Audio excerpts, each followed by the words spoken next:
Hey, welcome back. My name's Justin. Today I'm doing a review of the Roland TD516. This is the long-term successor to the TD27 line. That first came out in 2020, and then they had a mid-gen update in 2022. I recommended those drum sets to all kinds of people because it was fantastic for the price. It was a pad-based kit, so it didn't take up too much room, but with the kind of components they chose from their flagship line, it ended up feeling very high-end and also larger than the footprint of the drum set would suggest. However, there were a couple of weaknesses of that drum set that needed to be addressed in the next version, which is this kit right here. And it turns out they did address those things. So we're going to do a complete breakdown of every single aspect of this drum set, along with a little section at the end of the video where I talk about the competition and whether or not this is worth buying compared to those other kits. Because I'm lucky enough to have lived with, completely reviewed every drum set around this price. As always, I'll let you guys know how I get access to the gear that I'm reviewing. In this case, it is a loaner unit from Roland. And actually, once I'm done with this video, I have to box it up and send it back to them. So I'm not keeping it. They're not paying me to say nice things. This is a legit review with pros and cons. Today's video is brought to you by eDrum Center. If you're shopping for an electronic drum set, go give them a shot. They're a great independent drum store based in Tennessee with a fantastic website. They sell full drum sets, individual parts and pieces, even like replacement faders for a module. They got everything. So check them out with my small discount link below. You're helping support 65 Drums and also an independent drum store.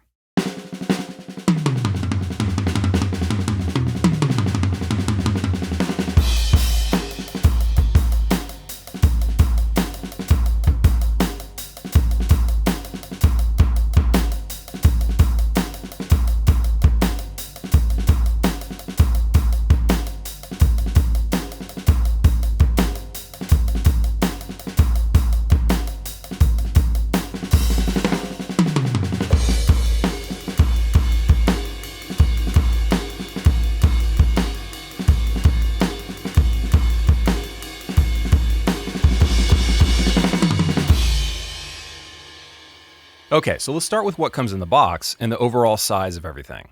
So this drum set comes with 2-piece 14-inch hi-hats. Crash 1 is 12 inches across, Crash 2 is 14, and the ride cymbal is 18 inches across.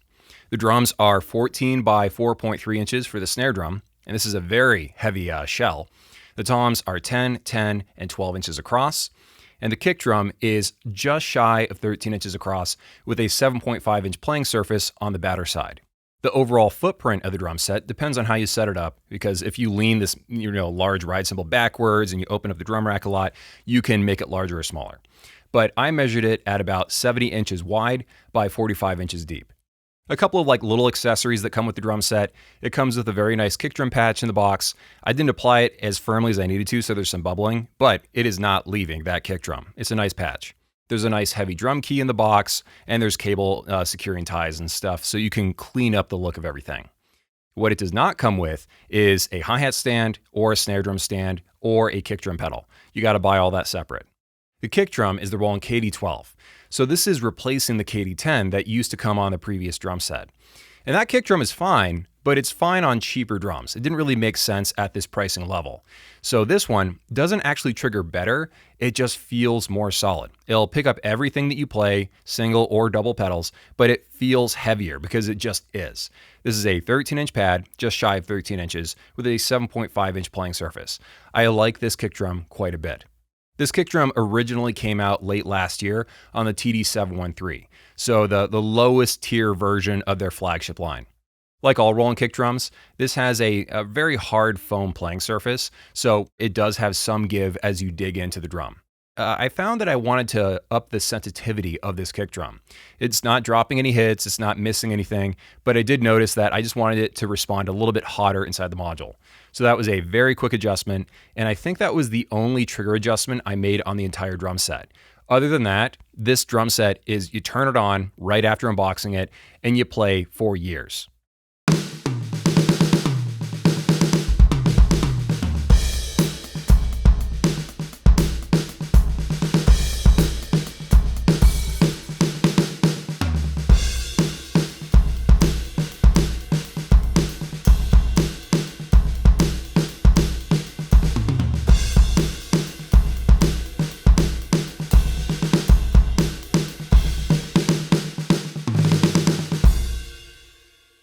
Now moving on to the snare drum, this is the Roland TD516. Now quick note, this is not the brand new digital snare drum that came out in 2024. This is actually the original digital snare drum from 2016 that came on the TD50 line. I really wish they'd included the new snare drum on this drum set, because they include it on the V80 version of this drum set. The V80-516 actually ships with that new snare, and supposedly, the TD series and V80 series are supposed to be equal. That's how they market it to us. Just you decide whether or not you want the pads or the shells. So yeah, there's that. However, I do need to mention that the sensing technology should be identical. I've actually removed the drum heads on both the old snare and the new snare side by side, and the trigger baskets look identical to me. I've tried to figure out all the differences, and as far as I can tell, the only real difference is the height of the rim and also the snare throw-off, which doesn't exist on the older one. I still really like the snare drum. It plays incredibly well, and actually, I don't know when this happened, but it seems to have gotten a software update to give it right, left, up, down positional sensing that the new snare drum has. I thought that was going to be exclusive to the new snare drum, but this can track your playing on it in a pie grid on screen. In addition, this does all the other cool digital snare drum things. So when you play cross stick, as long as enough of your skin is coming in contact with the mesh head, it will sense that with a static electricity sensor through the head and switch the rim sound to a cross stick sound. Speaking of the drum head, this is the one different kind of drum head on the kit. Everything else is using the regular Roland 2-ply heads. The snare drum head, it actually has a 3-ply head. The rubber rim on this sits on top of the natural metal rim that the drum comes with, and it's the older style. The newer Roland drum sets, they usually come with like a lower profile rubber rim, and the toms on this drum set have it, just the snare drum does not. It's not a big deal though, because this still feels great when you're playing rim shots. By the way, when it comes to the overall shell, this is around 11 pounds, just shy of 5 kilograms, so it is very heavy. I would use a decent snare drum stand with this snare drum. Also, this can detect brush playing. Inside the module, it is fairly quiet, and so I volume boosted it just for the sake of this video. But don't expect the swishing sound to be very loud, and sometimes it seems to work better than other times. By the way, this is actually an older Roland feature. It's been around going back to the TD10 days, believe it or not. And can even be played with brushes.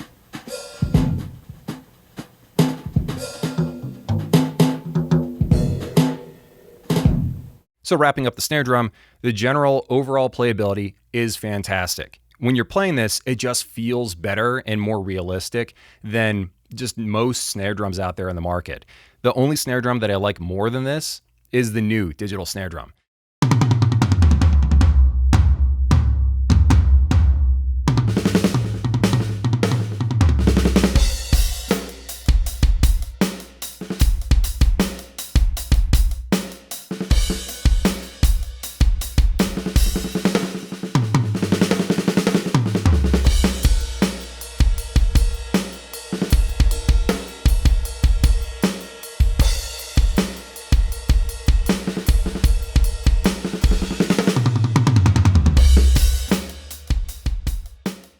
So now let's move ahead and talk about the toms. The high toms are the brand new PD10Ps, and the floor tom is the brand new PD12P. So both of these are dual zone drums. They have positional sensing, they've got brush support, they have the ability to detect different types of rim shots, all kinds of cool features that I covered in my TD316 video, because this floor tom is being used as a snare drum on that drum set. The thing though is that the really cool, like more advanced features of these pads aren't being utilized within the module when you're using tom sounds with them, because the tom sounds don't really have positional sensing tone variation changes as you play across the drum head. But here's the thing, even though it's not tapping into all the advantages that are possible, it's nice to have them. And also if you assign a snare drum sound to these pads, you will all of a sudden tap into those features. It's got a nice plastic shell, doesn't feel cheaply made. It's got a chrome metal rim. It's got the new lower profile rubber rim. And the way this works, in case you're wondering, this is not like glued to the mesh head. It's actually sitting on top, but it's not moving around because there are extra trailing pieces of rubber that lock into these like cutouts within the metal rim. And that's how it locks into place basically. So it's a cool design. Then you got the trigger system, which is 3 head cones and then a rim piezo in the middle underneath, and that's how it does positional sensing. So now let's move ahead to the cymbals, starting with the VH14D hi-hat.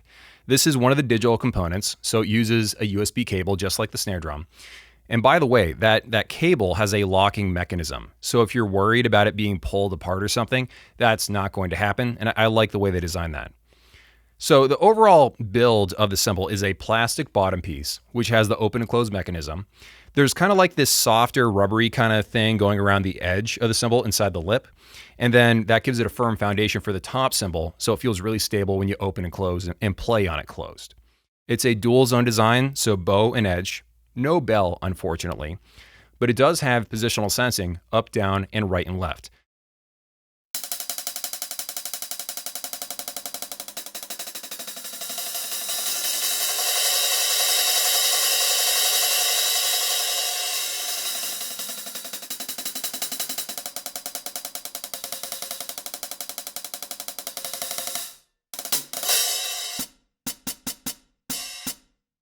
The playability of these hi-hats is fantastic. They just feel so satisfying to play on.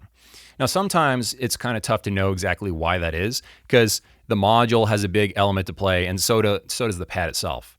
And you need the combination of them to mesh together.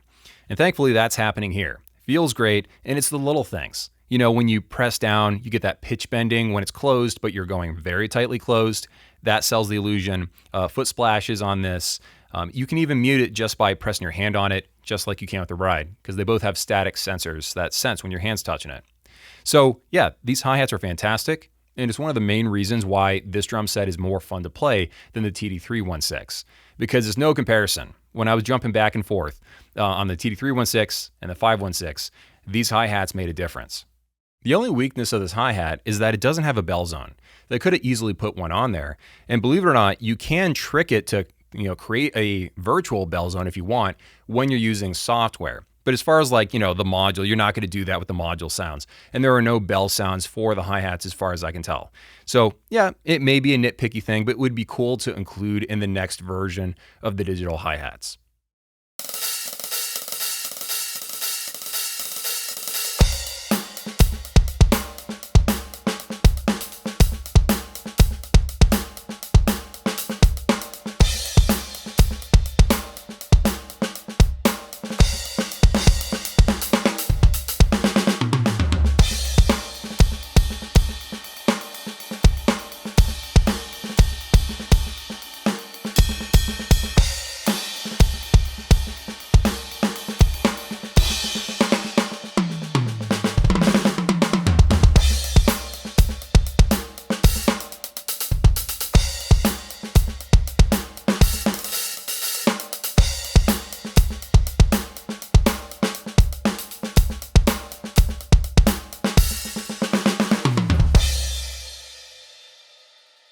Now moving over to the crashes, crash 1 is the Roland CY12CT. So this is a 2-zone crash. You can do cymbal swells on it. Overall, it just plays and triggers fine. And it's also a little bit on the thin side, which is what the T stands for. I like this.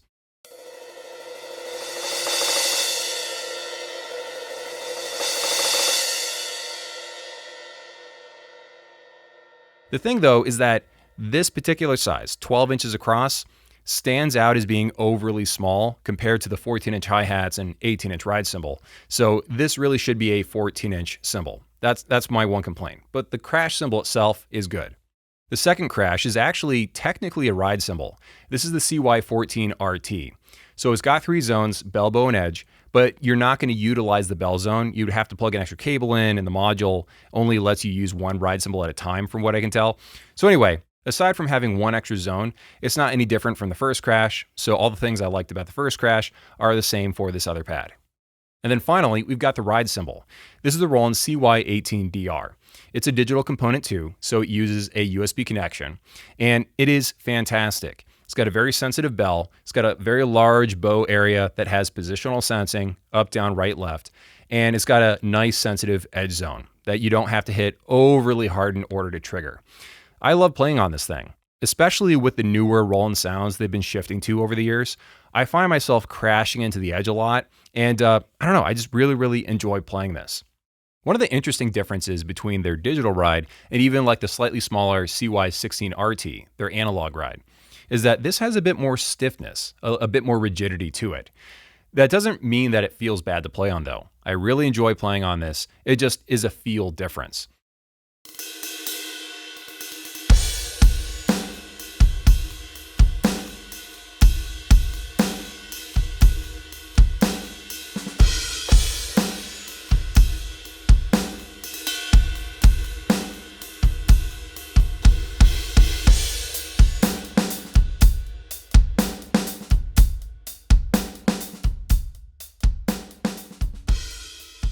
They're so sensitive that when you release your finger after choking the edge, it actually triggers a sound.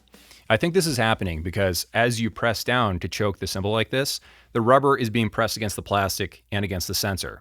When you release your finger to stop the choke, the rubber pops back up like a millimeter, and that tiny bit of movement there actually triggers a sound. You could probably dial that away with threshold, but it shouldn't bother most people, and I'm just mentioning it because I'm a nerd and I notice things. So now let's talk about the drum rack. This is the MDS Compact 3, and it's only slightly different from its predecessor. It essentially comes with a couple of extra clamps. The ride cymbal and the first crash, they're very close to the toms, and they can come in contact when you boom them out to try to get them a little bit farther away so they don't overhang those pads. So Roland allows you to do it like that, put them in the front two posts, or by using the extra clamps they now include, you can put the crash in between the toms or on the left side. You can put the ride cymbal over on the right side. You can move the clamps wherever you want. Or you can just set it up the way that I did and just have to be a little bit careful on how you boom the cymbals so they're not touching the tom pads. I'm just going to make some comparisons from this drum rack to the drum rack that comes on the TD516. That's a drum set that I just reviewed, and go check it out. It's about half the price of this drum set. Oddly enough, the drum racks are almost the same width when you open them all the way out. The big thing is that it's taller. The drum module is going to be closer to your eye level, is double braced up front, which is nice. Also, there's more room for a larger kick drum. If you want to put a 20-inch acoustic size kick drum shell, you definitely can, so that's nice. Also, there are boom arms on the cymbal arms. On the cheaper drum rack, it's a stick with a ball mount up top. And the last advantage is that the high toms on this can be tilted up and down like this, in addition to tilting from side to side. There's also technically a snare drum arm that comes in the box. And if you're wondering why that's there when you're not supposed to use it on this big snare drum, it's because this drum rack also ships with the TD513, a Costco exclusive, at least in the US. So that uses the smaller snare drum, which requires this snare drum arm. So it's going to be in the box, but you're probably not going to use it. All right, so now let's cover the module. The V51 is fantastic. As I mentioned in my V31 video, this has the same sounds, the same CPU and motherboard architecture of their flagship V71. So you're getting all the same sounds, all the same editing, all the same features of the flagship, but in a cheaper box that has less ports. That's essentially what you're doing. So now, when you're buying a drum set from Roland, you don't buy the drum set that has the sounds that you want, because they all have the same sound and editing level. You're buying a module based on how many ports you need. That's all you got to worry about. And I really, really like that. There are some other differences, though, that we'll talk about in a second. When comparing this versus its predecessor, the TD27, this thing is great. It is definitely a large step up over that module. First of all, the sounds are at a better level, a better starting level.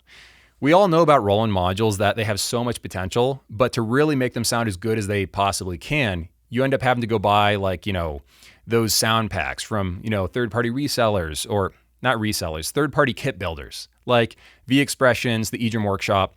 Those types of guys do a lot of good work to really understand the modules inside and out and make them sound as good as they possibly can be. And with 3 instrument layers, they have so much room to do stuff. They can even bring in their own, outside one-shot samples to thicken up the sounds. Now, with the TD27, you had to edit it more just to make it sound awesome. With this module, your starting place before you even touch the editing parameters is just of a higher level. What Roland says is that they record real drums, round-robin, multi-layered samples, and then they don't just put them raw in the module, they actually put them through some sort of pipeline so that they can actually do all the V-edit parameters. So it's not exactly like plug-in type sounds in a box like Alesis or Pearl, but it's not like the CGI version of sounds. That's not happening either. So it's an interesting kind of approach that results in the kind of sound that Roland is famous for. It's very attack heavy, it's very bright, it's kind of hard to explain. However, What Roland sounds used to be like in the past aren't quite like that anymore. It used to be very artificial sounding. Today, though, they're in a much better place. And some of the very best sounds are on the Roland Cloud. Yeah, they cost like $30 a piece, but if you want to get some like DW sounds and stuff, you can actually go on your phone, just send them wirelessly to the module because it has Wi-Fi. So there are even more sounds this is capable of holding, and it also has sample import. They really use layering to their advantage in some of the preset kits because I'll be looking around and I'll notice, oh, the reason why this kick drum sounds so huge is that it's actually 2 or 3 kick drums on top of each other. Or maybe a kick drum plus an 808 underneath. Same with the snare drum. There's a lot of instruments, but also a lot of layering type sounds that are meant to complement the main instrument. So I really like the way this sounds, but it'll be up to you whether or not you like the way this sounds, or if you are more in line with the way the Zelgin or the F Note or the Alesis kits sound.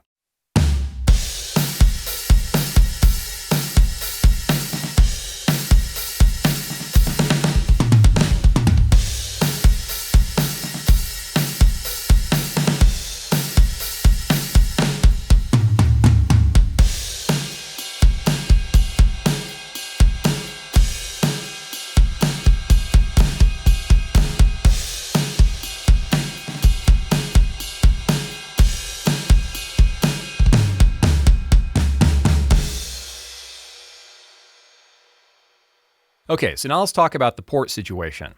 I'm going to compare this versus the V31. I just reviewed that module on the TD516. So the modules, they basically have similar shells and basically the same internals. So we're going to see what's different. This module has 2 headphone jacks on the front instead of just one. On the side, it actually has MIDI in addition to MIDI out, plus the standard USB, which does multi-track audio and MIDI, and the SD card slot for bringing in your own sounds. On the back, you get 3 digital pad inputs, not just one. That's how it can handle the ride, the snare, and the hi-hat. This also has direct outs, 1 and 2. And because everything is mappable, you can map what goes to right and left too, which means you really have 4 direct outs when you think about it. This has a foot switch input, so that means you can use like a guitar foot switch and then change kits with your feet or program it to do different things. It has a cable snake just like the V31. However, with this drum set, the cable snake is only being used for Crash 1, the toms, and the kick. Everything else has individual cables, including Crash 2, which uses up one of these aux trigger inputs. So there's a total of 4 on this instead of 2 on the previous one, and because one of them is being used up by the Crash, that means you can add 3 more components to this drum set. On the front of the device, I noticed that this has faders, and that's just better as far as like making your life easier and simpler. The V51 also has a few extra buttons, as you can see. You can press tuning right away instead of pressing easy edit and then toggling over to that. But the thing that really surprised me is that the menus, the way all that is organized, is different on the V31 and 51. They have the same editing and the same sounds, but how you get access to all the different features is in different places. I'm not going to give you every particular option the module gives you because the manual is over 100 pages long. But just be aware that this is second to none when it comes to editing. Nobody beats it. Not Yamaha, not Alesis, not Zelgin, not F Note. Nobody beats the number of sound changes and modifiers inside of this. There's the V-edit stuff, which allows you to change the thickness of the cymbals, add rivets, change the virtual drum heads, change the virtual type of kick drum beater and the mics and all this sort of stuff, virtual rooms. But then on top of that, you also have EQ and compression, per kit, but also per pad. You have sidechain compression. You have, the list goes on and on, man. The longer you look in the module, the more things you find literally everywhere. There's a whole V-edit menu just for cross stick. You will not get bored of this module for a very long time if you actually go and learn what it can do. And also, if you're worried about craning your neck for hours at a time trying to edit everything, you don't have to, because they're actually making a computer editor for this. So you can connect it to your laptop and now make all the adjustments on a bigger screen. When it comes to complaints, I really don't have much. Really, it's just that they don't have a separate click and Bluetooth dial. They just have them both together. And you can change the volumes independently, either on device or within the menu systems. But really, they should have 2 dials. And secondly, the wheel, it works just fine. It's not inaccurate or anything, but I wish it was taller so I could grip the sides when I'm turning it better. So anyway, aside from that, I really, really like this module.